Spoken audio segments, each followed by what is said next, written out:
कथा सबके लिए है और सबसे बड़ा श्रोता तो महाराज ठाकुर जी तो है ही, कहने वाला वक्ता ही श्रोता होता है। मुझे सदा याद आता है कि मुझे ये करना है।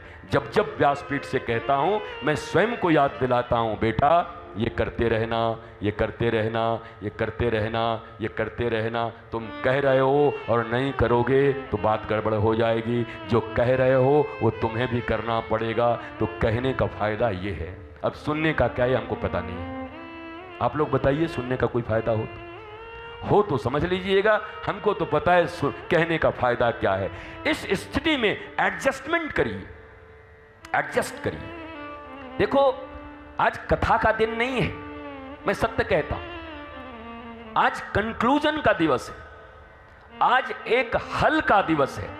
एक सॉल्यूशन मिले यहां से कि यहां से उठ के घर में जब जाएं तो कुछ बदले बदले हुए नजर आए। हाँ भैया 7 दिना में ये चीज मिला है आज, अब जीवन हमारे ऐसे चलेगी। कथा तो चलती रहेगी। मैं पल दो पल का शायर हूं, मुझसे बेहतर कहने वाले, तुमसे बेहतर सुनने वाले आए और आकर चले गए।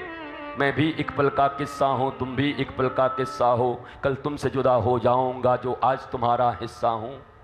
मैं पल दो पल का शायर हूं। ये तो सबके साथ है, न तुम टिकोगे न हम टिकेंगे। परंतु कौन से ऐसे सूत्र ले लें, कौन सी ऐसी बातें निकल जाए यहां से, उन बातों को ले जाकर के जीवन के 2-4 गांठ भी खुल जाएं तो भागवत सफल हो जाए महाराज। कि नहीं गए 2 गांठ तो खुल गए मेरे। यहाँ मुझे बहुत तकलीफ थी, बार बार मुझे दुख होता था इन बातों से। अब मैं समझ गई कि ये बात होने से मुझे बुरा नहीं मानना है, मुझे अपने काम में लगे रहना। तो कितनी बड़ी बात हो गई, कितनी बड़ी चीज मिल गई। करोड़ों रुपया दे के न मिले, खरीद न पाओगे कहीं से। अगर समझ आ गया तो समझ से बड़ा मूल्यवान वस्तु, बोध से बड़ा मूल्यवान वस्तु इस दुनिया में कुछ भी नहीं है। बोध। सिद्धार्थ बोध पाके बुद्ध बन गए। बोध से बुद्ध, सिद्धार्थ राजा के बेटे। तो बोध बड़ा मूल्यवान है। अगर बोध हो जाए तो मूल्यवान वस्तु हाथ लग गई, सेमंतक मणि हाथ लग गया। अब बोध न हुआ तो ये कथा सुनते सुनते सुनते सुनते 100 बार सुन के चले गए। तुमको मिला क्या सेमंतक मणि? है क्या किसी के पास 2-4 किलो सोना देने वाला? हो तो हमको भी दो 1 दिन के लिए किराए पर, आश्रम में लगा देंगे, कछु गौ सेवा में देव। तो मणि यही है, सेमंतक मणि से समझ की मणि तुम्हारे भीतर विकसित हो जाए।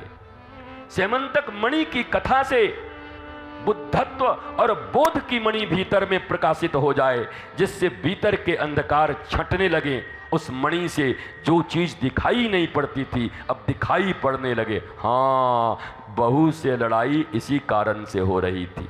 इतना ही समझ के चली जाओ मेरी माँ तो भागवत सफल हो जाए। अब बहू सोचे, ओहो मेरी माँ जी से लड़ाई इसके कारण हो रही थी कि मैं बार बार उनको ब्लेम कर रही थी। ब्लेम मुझे खुद लेना है, गलती मेरी है, तो भागवत सफल हो जाए। एक छोटी सी चीज कुछ समझ आ जाए तो भागवत सफल हो जाए। और यही सफलता सफलता मात्र है। बाकी तो कालक्षेप है, टाइम बिता लो, कोई बात नहीं। प्राप्ति क्या है? कृष्ण से कम में मानो मत, आनंद से कम में मानो मत। ये सुख दुख के चक्कर में मत फंसो। ये रुलाते हंसाते रहेंगे, कभी खुशी कभी गम, ये नहीं चलेगा। आनंद ही आनंद। ये तो फिल्म वाले बनाते होंगे, कभी खुशी कभी गम, उनके जिंदगी में बेचारे का वही है, वही सब करते हो। तुम बेकार देखते हो ऐसी फिल्में। अब बताओ ब्रजवासी लोग, ब्रज के लोग जो महाराज रोज कम से कम पूरे ब्रज में कहीं ना कहीं कथा चली रही है और कृष्ण जन्म हो ही रहा है, और नंद को आनंद भयो जय कन्हैया लाल की, और वो देखने जाए कभी खुशी कभी गम। भाड़ जा तेरे खुशी तेरे गम। हम तो आनंद में रहने वाले लोग, हमारे गोपाल साक्षात आनंद है, गोविंद आनंद है।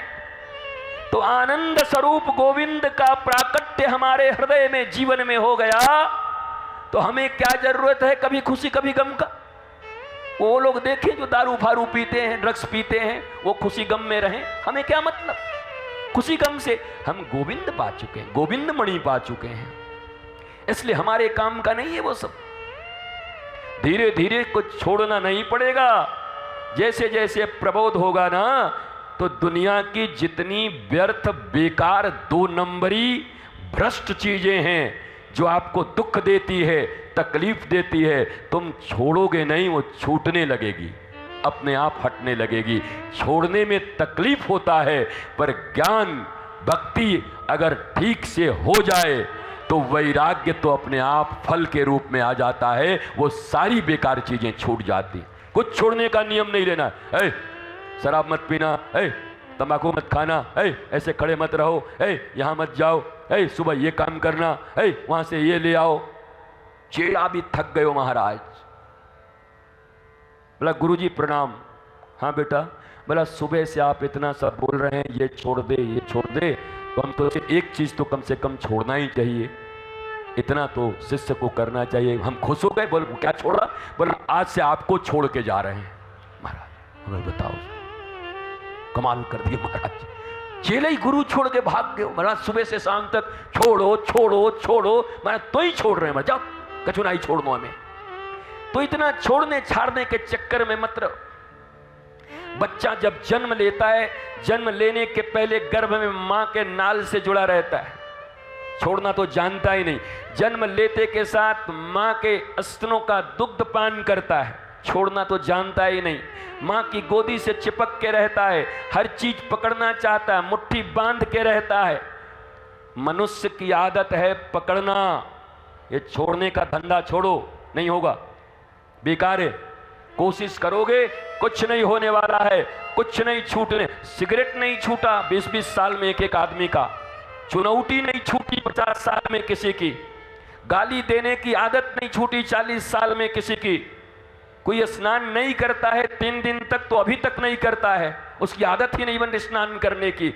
तो कोई भी आदत छोड़ने में तुमसे तुम समर्थ नहीं हो, ये तुमको पता है। न तुम छोड़ पाते हो, न तुम्हारे बच्चे छोड़ पाते हैं, न तुम्हारा परिवार छोड़ पाता है, न तुम्हारा समाज छोड़ पाता है। इसलिए श्रीमद् भागवत कुछ छोड़ना नहीं सिखाती। श्रीमद् भागवत कहती है छोटी छोटी चीजों को पकड़ रहे हो तो एक बार बड़े से बलदाऊ और कन्हैया को भी पकड़ लो, कस के मार पकड़ो।